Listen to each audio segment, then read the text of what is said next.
Hello, Parkside. I'm Charles. I'm Diana. We're the Jordans. We want to share with you some thoughts about our being apart and how difficult it is for everyone. Diana has some scriptures that she has found that are really appropriate for this moment. Diana? And I too miss you. I miss your smiling faces, your welcomes, even your elbow welcomes. And we look forward to when we can be back together again, worshiping together and fellowshipping together. And whenever I'm in a difficult spot, I turn back to the book of Psalms and have found some wonderful verses in Psalm 91 that seem to be very appropriate.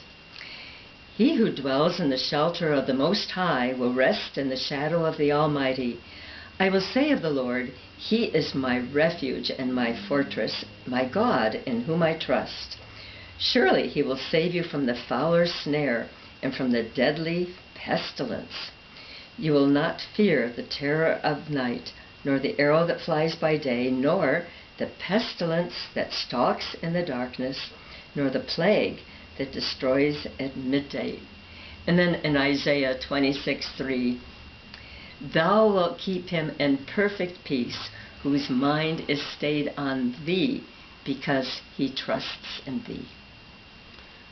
As we have all been upset and put out of our normal routine on Sundays, it's been difficult to imagine doing this for a long period of time.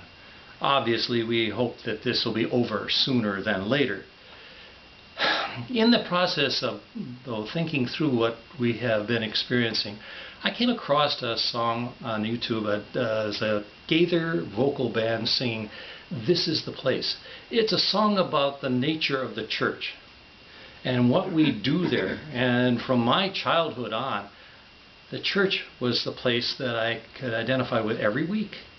I can't remember, as I was telling Diana this week, of a period where I had been out of church without being sick, as long as I've been here. My whole life, I can't remember a period of time like that. And it's so important for us as we think about what the church means and why do we want to get back. All of a sudden, all the things that are involved in our life as believers corporately come to mind. I was saved when I was a young person in the church. I attended Sunday school, played my first trumpet solo, which was very forgettable. I was baptized when I was young, and later I recommitted to my life in church for the Lord's service. Eventually, the Lord led me to marry Diana, and we did that within the confines of our church family.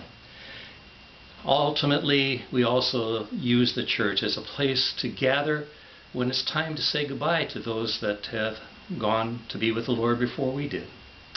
It's a wonderful thing to know that you have a body of believers that's there. As we love the Lord and we give Him honor by being with Him week after week, and we fellowship with one another, it draws us close together. That's why God said, don't abandon the gathering of yourselves together as some people do. And I don't think anybody in our group wants to do that. We want to get back together. So we're singing our praises and giving thanks as we watch the streaming videos on Sunday. We are looking forward to the live responses when we get together. We'll probably all have stories of what this meant, the difficulties and some of the new things. And it just struck me that this time is a time when God is renewing our appreciation for the fellowship that He has created for us to be a part of. We're looking forward to seeing you soon. Like I said before, sooner than later. We hope and may so. God bless you as you continue to serve Him and contact each other by phone and email and so forth. Thank you for being a part of God's solution in Beaverton. Love you. God Talk bless. to you later. God Bye-bye. bless you. Bye-bye.